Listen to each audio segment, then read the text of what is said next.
Now, pushed out for not upholding President Trump's agenda. That's what several former FBI officials say got them forced out of the bureau. Under Trump loyalist director Kash Patel, the FBI has seen dozens of employees purged to allegedly root out political bias.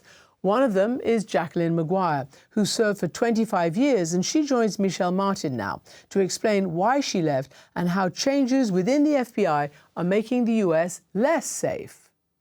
Thanks, Christiane. Jacqueline Maguire, thank you so much for talking with us. Thank you.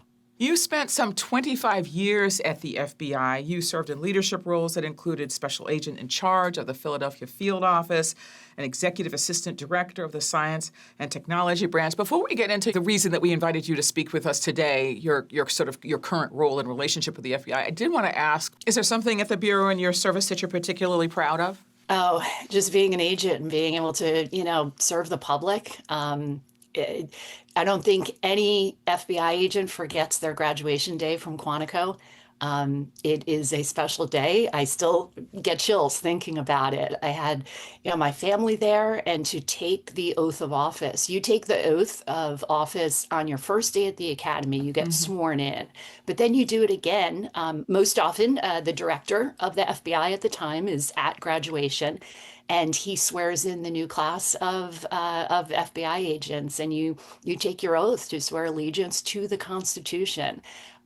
So I think that's just as long as my career was, and as many opportunities and experiences I was fortunate to have, I would go back to the very beginning and say I'm just most proud to have become an FBI agent. And you swear an oath to the Constitution, right? Not to a particular administration, not to a particular figure. Yes, I think you may have picked up on my emphasizing the oath to the Constitution, to swear allegiance to the Constitution of the United States.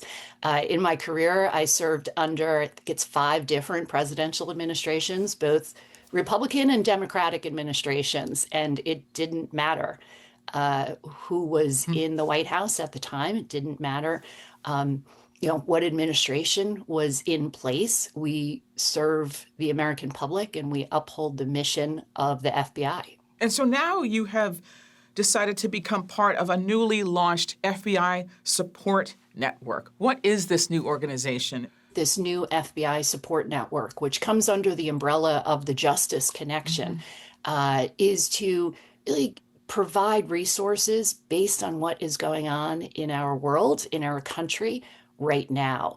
So the Justice Connection is an organization that was set up in January of 2025 when the new administration came in, the Trump administration came in and started firing and forcing people out in the Department of Justice. So this group, the Justice Connection, was formed, and it's made up of former Department of Justice officials. And they were providing resources since that time, since January of 2025, to people who had been forced out. And that included FBI personnel. And the resources include legal resources, pro bono representation, mental health resources, career resources, and also just that general support to make sure, with all that was going on, that they were not alone. But because of everything that has happened over the past year and everything that's happened at the FBI has been, I think, the agency that has been impacted the most by the actions of the Trump administration. And we realized that the FBI really needed its own dedicated group under a Justice Connection. So that's where the FBI support network has come from. You served through 5 presidential administrations, including President Trump's first term. What is different about this moment than in previous administrations that you've served under? There are always different priorities of new presidential administrations and different focuses, and that's okay.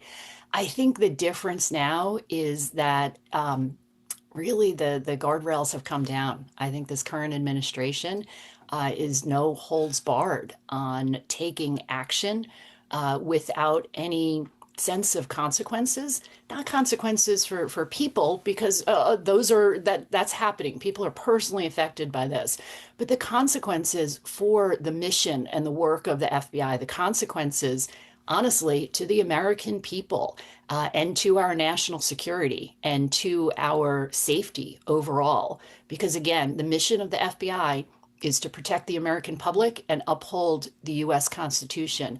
And the actions that this administration and the current FBI leadership are taking really distract. And the FBI is supposed to be and needs to be nonpartisan, apolitical. People need to be focused on investigations, no matter where the facts lead. And there's always going to be someone who doesn't like where the facts lead, but that's okay. That's showing that we're doing our job correctly, because it doesn't matter what the outcome is. We want it to be a fair outcome. And now I think the things have been turned upside down. Give an example. Give an example of why you say that.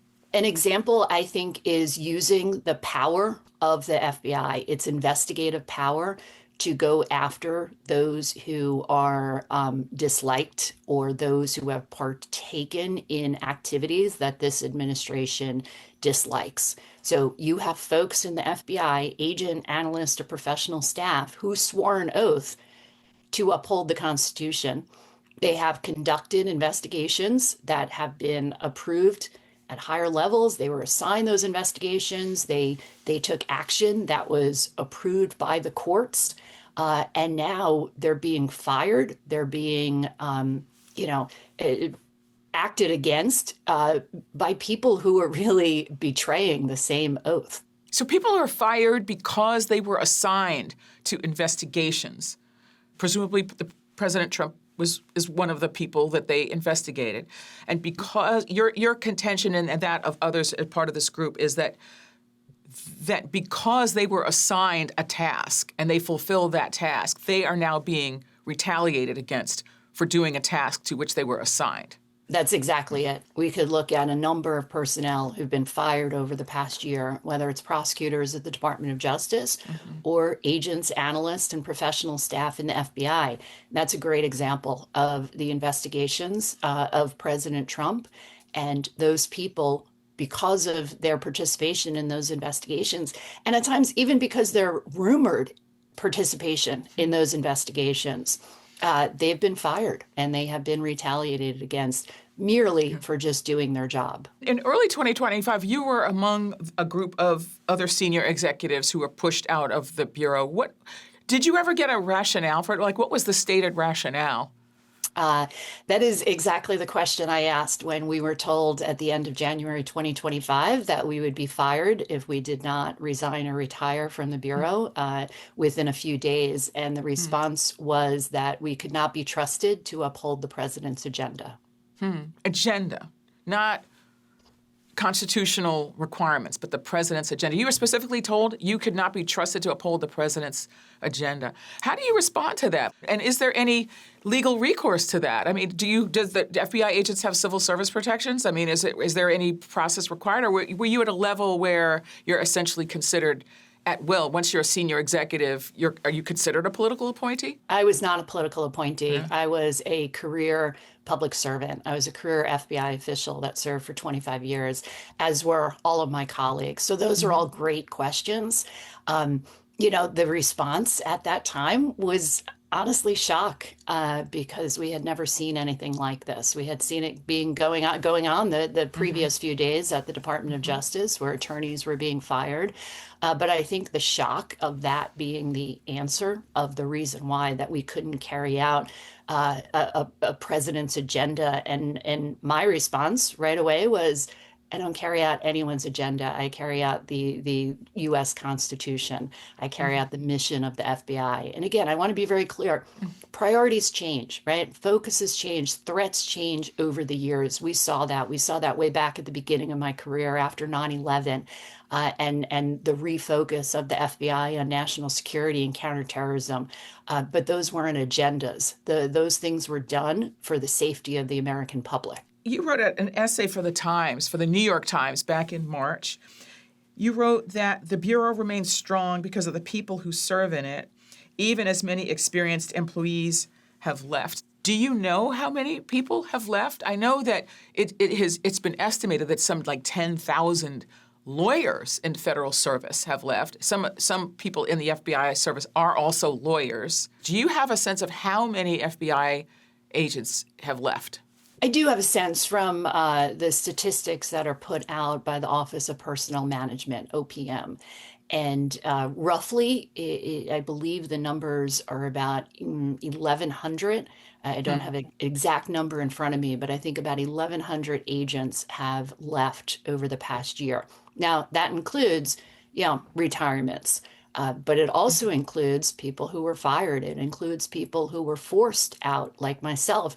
And it includes people who left because they could not tolerate and could not continue on in that situation and under the leadership of the current administration. I know that of that number, I believe it's about 400 of those people were in supervisory positions. So people like myself as executives, people who were supervisors of squads or supervisors at headquarters divisions. So I think the impact has to be assessed not only by sheer numbers, but also the experience. I believe that the average number of years that those people who left last year had was 21 years. 21 years of service in the FBI, 21 years of experience working against the threats that the FBI addresses. One of the things that occurs to me when I travel is that many people are sort of insulated from the consequences of a lot of the things that we talk about on this program and other news programs. Is there something you could point to that can demonstrate to the public what the consequence of losing these experienced people actually can be? Sure. I think the consequence is distraction from our major threats. And I think a perfect example, we went to war with Iran. And right around that time, and I mentioned this in my piece in the New York Times, the current director fired people who were working the Iran threat in Washington, D.C. And that is concerning, that there is no consideration of the impact.